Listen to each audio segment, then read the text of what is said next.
I welcome you all to this session. Today we are going to discuss on tables. Okay, how do we embed tables in a web page? So that's a table tag, and every table has some header, footer, and each cell of the table. Right? You have some rows, you have some columns in the table, and each cell of the table may have data that is normal free form of text, or you may have some images also. Okay, either of the things is possible. So let's now see what are the various tags in these table section. Okay, now first initially the beginning or the opening tag is the table tag, and followed by the table opening tag, that's the table opening tag. You can have two sections, like the header section in the beginning, and followed by the table body, and then the footer section. Okay, table footer, where you can do all the calculations, sum, average, etc. at the bottom. That's the table footer. Now here you can see that the table, each one record is called as a row. Okay, table row. So to define a table row, you are using a tag called as a tr. Okay, and inside the tr tag, if you want to mention a table cell or a data item, you have to mention td. Okay, and how many ever columns are there, you can mention using the column group. Okay, so that column group, column, all these things we can see with one example, then it will be much more clear to you all. Okay, now come to the table. It may have some border also. We will see that border, styling, etc. in cascading style sheets in the coming topic. Okay, so you can have all these alignments, background color, border, cell padding, cell spacing, height, width, etc. of a table. Okay, so these are some of the attributes. Okay, in the tr tag: align, bg color, border color, height, width, etc. And then you have your column span, row span, then you have your height, width, and v align. Okay, so now you can see this column span and row span are really very important, because all the tables are not uniform. Okay, all the table, the complete table may not be uniform. Some part of the table may have 3 columns, some part of the table may have 2 column or 1 column, or some part may have 10 columns at a time, and in those 10 column table you may have 5 rows. Okay, so that way the number of columns and rows that span in a table may differ. Okay, so finally how many ever row span or column span, you can use it as an attribute in your table. Okay, let me show you with one example. And also every table can be having some width and height. Okay, on the web page you may decide some part of corner of the screen where you want this table to be printed. Okay, so likewise let's see the column group tag. Okay, so column group tag usually has all these specifications. I will show you with one example. Okay, and then we have these frames. Okay, so right now let me show you this example. Here you can see one table with 5 rows and 3 columns. Okay, so I have opened my browser. This is a small HTML program that I have executed. I have opened my browser. You can open any browser, Internet Explorer, Mozilla, anything, and there is an option in the right side. Okay, you can see there are 3 dots on the right side. If you click on that, you will get a drop down menu, and here you can have more tools, and in that you can go for developer tools. This is according to this browser, but other browsers you may support any other things, right? I mean, you can have settings, etc., and in that you can get it done. Now in this I can see the complete code in which it is written. There is an option called as view source. Okay, when you say view source, the complete code will be displayed. Now here you can see similarly the code whatever is written for your body. Okay, and you can see similarly what is the tr tag written. Okay, what is the content of each and every tag, complete program you can see in the view source. Now the program is beginning with HTML tag, and then you can see that there is one head section. Okay, there is nothing written in the head section. Then you have body section. So since it is body section, right now it is throwing the focus there, and then there is table border. It is throwing the focus on the table border, which is equal to 1. That means border thickness is 1, and if you want you can change the thickness to 2, 3, etc. also, that increases the size. And then you have table body, t body. Okay, and then you have table row, tr. Then you have th, table header. So in the table header you have first name, last name, and then marks. Okay, three different headings you can see. Okay, so wherever you are scrolling your mouse, you are getting to know what is the change that is happening in that particular location of the table.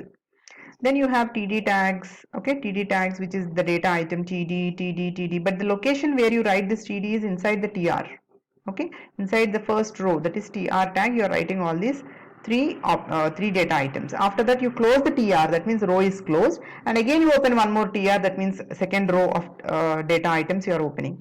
Then you start writing TD again and again for the three times, three items.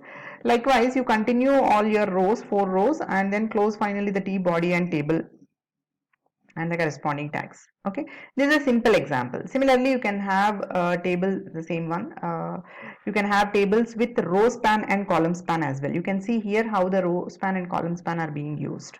Okay, so let me start with the first one, that is column span. Here you are trying to merge. You are trying to merge two rows, and you are writing it here like this. So this row merging is done using row span. Okay, so let me check the developer tools and then show you how the code has been written. Okay, so you can see how the table is there. So you click on this triangle, you get you keep getting the drop down menu items. Each, I mean, you can see the expansion of the menu items.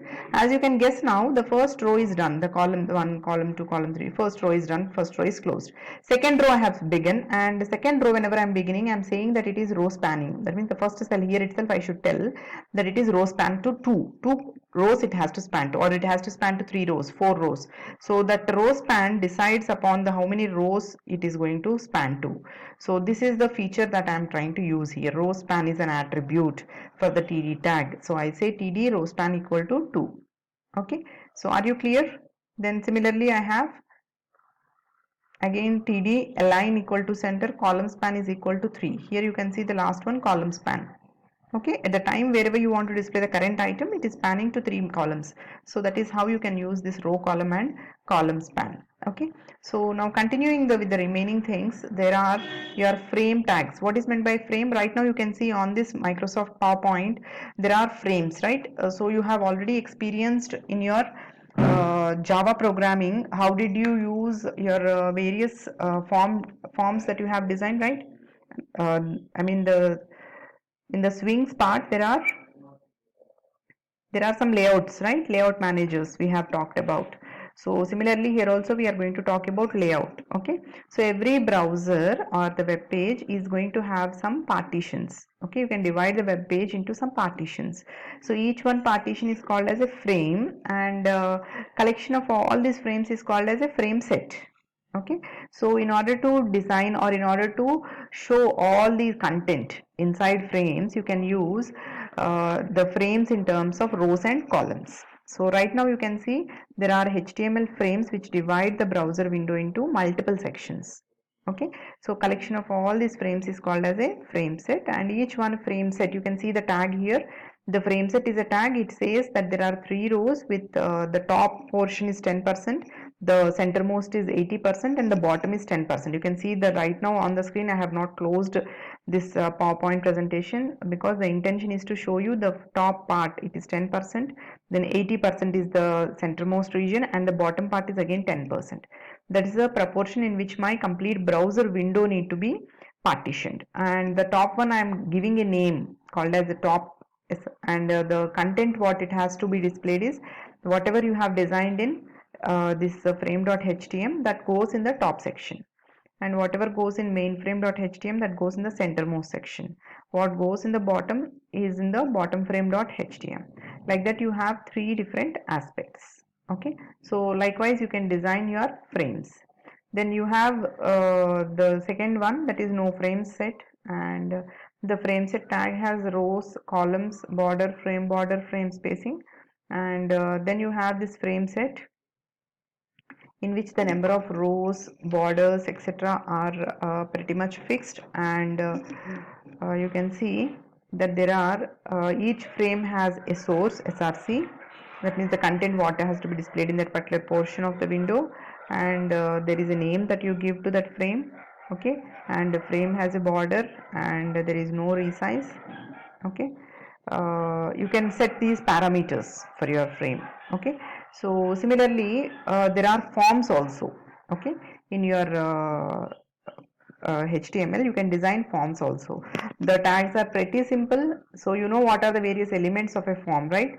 There are text areas, there are text fields, okay, then there are radio buttons, check boxes, drop down menu items. All these are very much available in your web pages also. Now, what is the syntax in order to display all these are, there is a tag called as form tag, which you have to write it in the body section. Okay, so form tag, and there are some attributes like action. That means whatever content that you are submitting in the form, that goes and stores or that gets posted into some location. That's the script URL. Okay, so I will talk about these two things in JavaScript again. Right now, please observe only the content that you are going to display. Okay, so there are some text input controls, check boxes, radio buttons, etc. So you can see that there are text boxes, and the text, in order to display, again there is input tag, input tag, type is equal to text, and you give some name. So one text box is displayed, and these are other attributes of the tag. Okay, there is a password tag. If you say type equal to password, whatever you type will be printed in that password format. That means they are not visible. Then there is some text area. Okay, then there is check boxes, then there is radio button, then there is a select box, that is option button. Okay, then there is file upload box, then there are attributes, button controls, right? So all these are various controls that are used inside a form. Then you have marquee. Okay, all these things, and let me show you with some examples, okay, in the next coming lecture. Thank you.